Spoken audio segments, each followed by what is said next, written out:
Title: The Road That Chooses You. On a cold, dark night, down a remote mountain road that barely sees traffic, the headlights of a lone car slice through the darkness like knives tearing through fear itself. But this wasn't any ordinary road. It was cursed.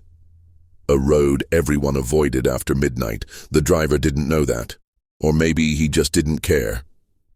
Silence filled the air. No birds, no wind.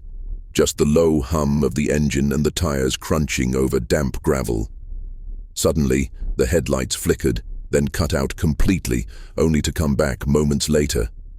A minor glitch, he thought. Nothing serious. But a chill crept down his spine. Even though the heater was off, it felt like someone was watching him from the back seat. He glanced in the rearview mirror.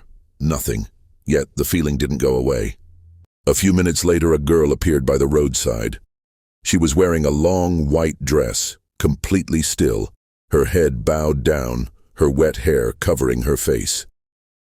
The car stopped on its own. He tried to drive past her, but the engine suddenly died. He leaned out the window, about to ask if she needed help. She didn't move, only raised her hand slowly and pointed toward the nearby forest. There, between the dense trees, the light dimmed strangely. It was like night had thickened. A whisper echoed in his ear. "Come in, you've been invited." His heart pounded, but he was hypnotized. He opened the car door and followed her into the woods, unaware that his steps were no longer his own. The moment he stepped in, the atmosphere shifted. The trees whispered in a language he couldn't understand. The ground beneath his feet felt like it was pulsing. With each step, he heard footsteps mimicking his own, but not coming from him. The girl stopped, slowly lifted her face, and under that dripping hair was a face that couldn't be described. Pale, beautiful, terrifying. Her eyes were pitch black, void-like, endless. She spoke words he didn't understand. The earth beneath him cracked open, and he fell into darkness. He awoke in an old, dim room. The walls were covered with symbols and dried blood. He tried to scream, no sound. In the corner, a mirror stood, but it didn't reflect him. It showed moments from his past, his childhood, his youth, but in every scene, the girl was there, watching from a distance. Moments he never remembered seeing her in.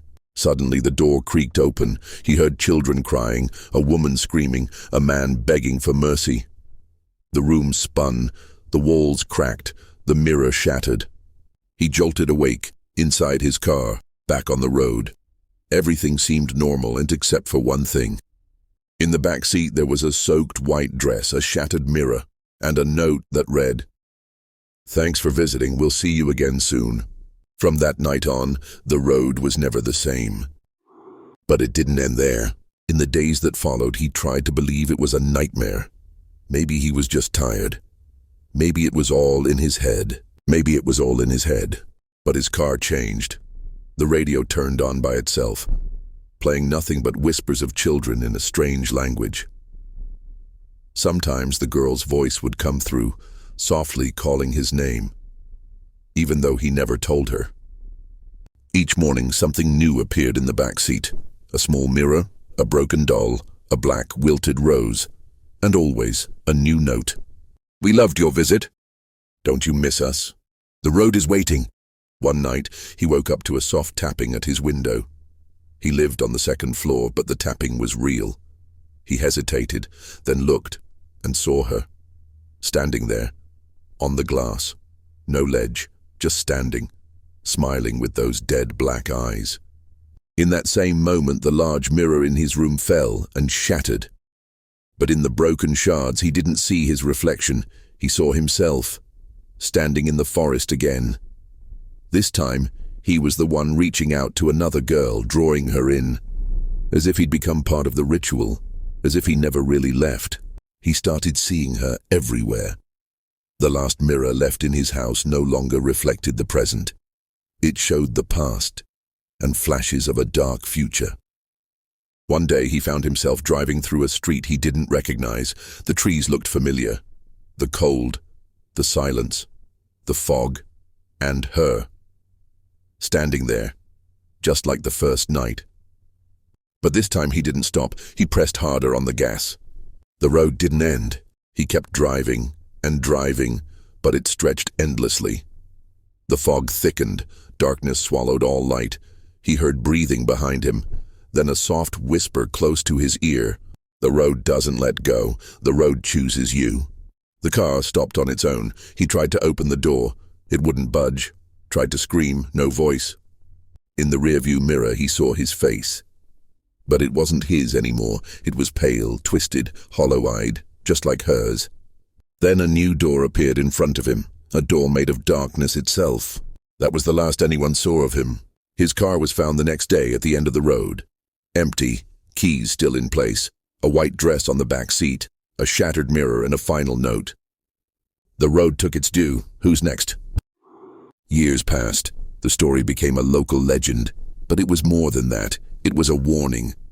Then came the streamer, a thrill-seeker looking for views, not believing the tale. He went live at midnight, entering the road with cameras, laughing at the story. But the broadcast glitched. Frames froze on his scared face. Static, screams, then silence. The last image caught on the stream, him screaming, "It's real, help me!" The next morning they found only his phone, placed neatly on a rock in the middle of the road. No car, no body, just a damp white dress behind it, and another note. "You're next." Now people claim the girl isn't alone anymore. Some see 2, 3, all in white, all waiting by the road. They say everyone who disappears becomes part of the curse, servants of the road. Deep within the forest lies the original mirror, calling. If you look into it for more than 13 seconds, you'll see yourself disappear, because the road never forgets, and the curse never sleeps. Midnight is calling. The back seat is waiting. Are you ready to ride? But the curse was just beginning. You see, the road isn't just haunted, it's alive.